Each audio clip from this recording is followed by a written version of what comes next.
Come along, children. Now we're going to have a little music.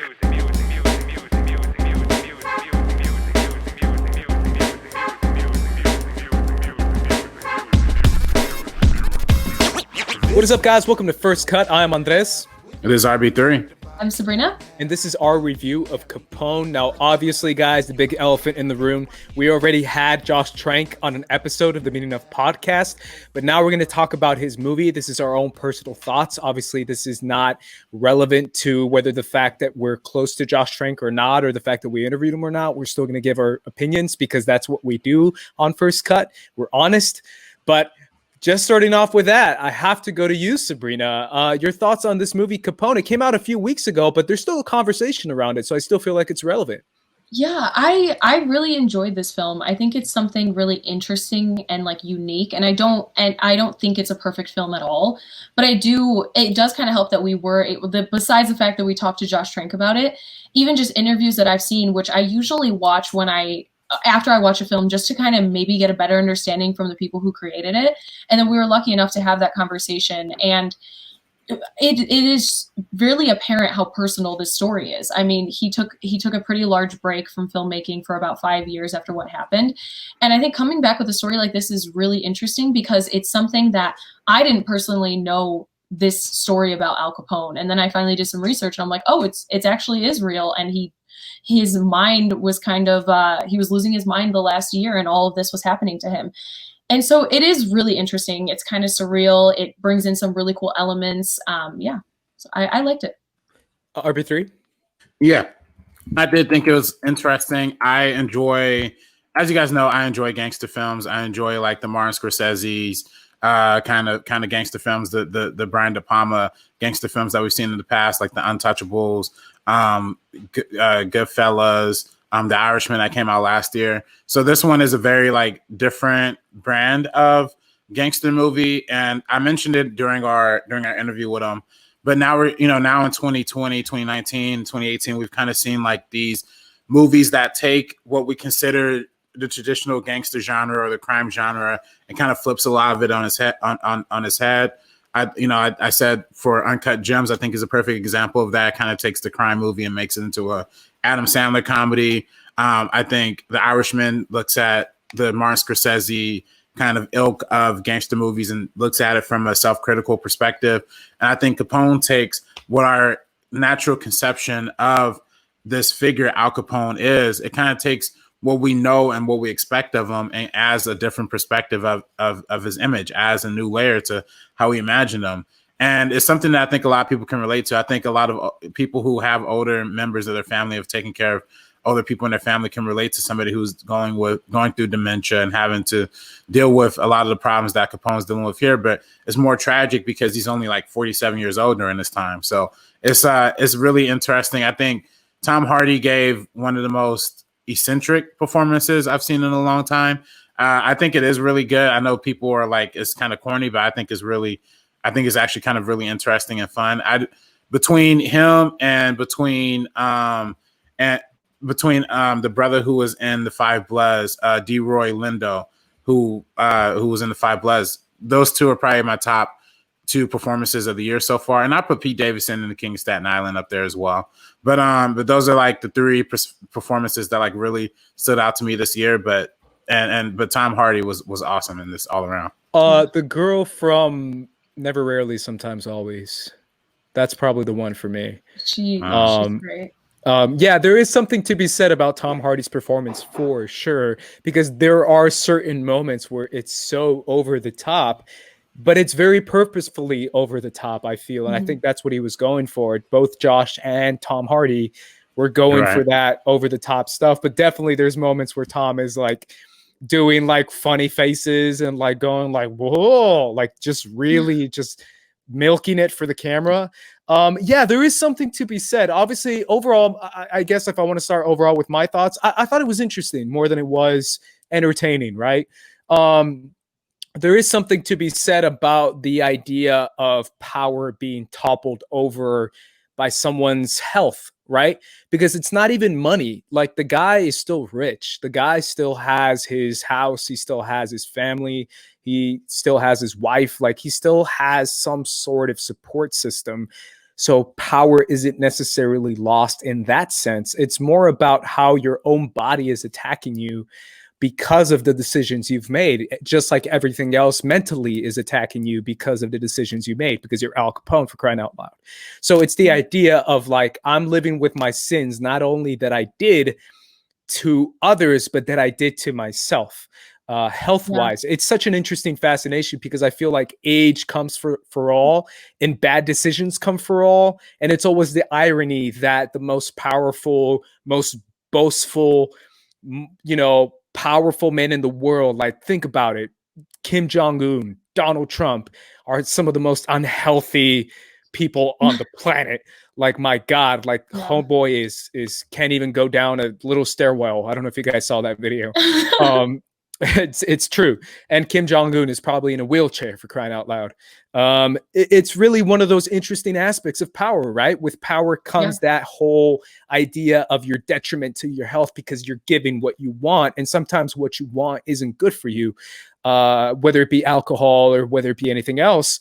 It really is an interesting concept. And I think I appreciated the idea of his own body attacking him and his own sins of his past attacking him mentally as well, because there is something to be said about mental health. Yeah, definitely. It's kind of like, as RB3 said, like breaking down that myth of Al Capone and kind of just seeing him as this guy, because we don't get any of his glory days at all, really. We get some like tiny flashbacks, but he's mostly himself. The only thing we see of Al Capone the way we know him is just a reflection in a mirror. This entire story is that degradation of his health and everyone around him, kind of like as he's suffering, the way they're also suffering. And it is really interesting because, we don't get to see any of that in his heyday. And now that you guys all mentioned it, Tom Hardy, I loved it. I loved every second of seeing Tom Hardy on screen. Seriously. I enjoyed all of it. I enjoyed the over-the-top moments. I enjoyed how out there it kind of was. I think it makes something really interesting and really refreshing. I feel like sometimes we just get like formulaic films. Not too much has stood out in 2020 for obvious reasons so far. But this is one of those that has. It has made it into my top few, just because I've rewatched it a few times, and every time I'm pretty invested into the story. I am entertained because of Tom Hardy's performance, and because I do think the direction and everything is very interesting. RB3 mentioned the editing, so I'll let him talk about that, because it's something that's also really cool and really interesting, and kind of can be seen as in a few different ways depending on who's paying attention to it. It could be taken in all different directions. But I really did. I think there's a lot of interesting things that Josh Trank kind of brought to the table with this film. And it is cool that he kind of sacrificed so much to make it, because this was a story he wanted to tell. And I love that. I love kind of looking at filmmakers taking pay cuts or doing things like that to create films that they want to, like David Robert Mitchell with Under the Silver Lake. Things like that. I do think it's interesting because we want filmmakers to be making the films that they want to make and have their original vision come to screen. And you could tell this is all Josh Trank. Like he was at the forefront of all of this, and so it's really interesting.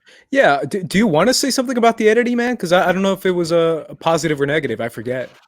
Well, it's definitely unique for sure. I mean, I think there's some moments early on that kind of confused me a little bit. That it cuts a little fast between him and the conversation I think that he was having with Matt Dillon, who's also in this movie, who's also interesting. That was as well. very interestingly cut. That was very oddly cut. Yeah, I know what you're talking about. And then there's also choices that are made too that, there are choices that are made that when you ultimately look back on the film's final result, you're kind of like, oh, well, they showed this, but is this taking place inside of Capone's mind, or is this is this something that actually happened, or is happening, or what's going on? So it's very confusing. Some parts of it is very confusing, and sometimes deliberate ways. Sometimes I question if it's deliberate or not, but a lot of times it seems very purposeful, and that goes to the direction from Josh Trank. He actually edited this film himself, so I'm sure he had intention behind a lot of the choices that he made. Some of the choices I didn't fully comprehend, but that's not to say that they weren't choices, and I applied choices, and I applied this movie just for the fact that it is interesting and it is unique and it does do something remarkably different than I think a lot of other movies do.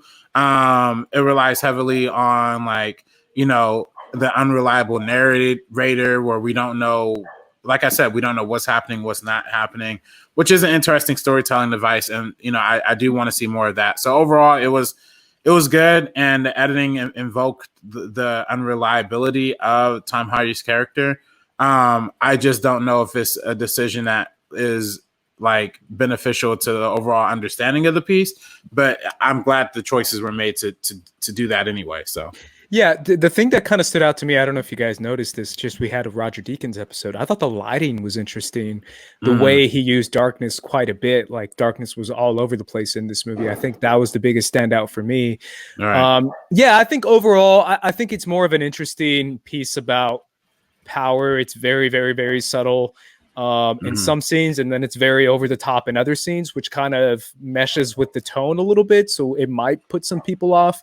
But I think overall, I did enjoy it because it is something that I didn't really know about, and I'm a history buff when it comes to this type of stuff. So I did find it pretty interesting. Any final thoughts, Sabrina? Yeah, no, I would recommend it if you're going into it to kind of see something that's really interesting, to see a story that you haven't seen before. If you want to learn more about kind of like dementia and neurosyphilis and how it affects someone's mind and body and everything, and see a story that we haven't heard about this kind of stuff. So it's really cool. It's interesting. I think it's something unique and refreshing, especially compared to what has come out this year. I definitely think this is a standout and this is a highlight so far. Yeah, I have to say my final quick shout out, Linda Cardellini. Yes. She was the standout for me, if I'm being honest. I think she's amazing. I think she's so freaking good. Yeah, she was my biggest standout, and that's kind of what kept me going through this movie, if I'm being real. Yeah, either way, guys, that is our thoughts on Coupon. Let us know what you guys thought in the comments down below. Have you seen the movie? Will you see the movie eventually? It's still available on VOD if you want to check it out. Let us know in the comments down below. You can find us at First Cut TMO on Twitter and Instagram. I'm at Squad Leader Race. I'm at Director RB3. I'm at Sabrina X Monica. And for the First Cut crew, guys, I'm Andres. This is RB3. I'm Sabrina. And we're peacing out. Peace out, guys. We made a promise. Someday we was gonna make it big. The only thing that really matters is how a man treats his family.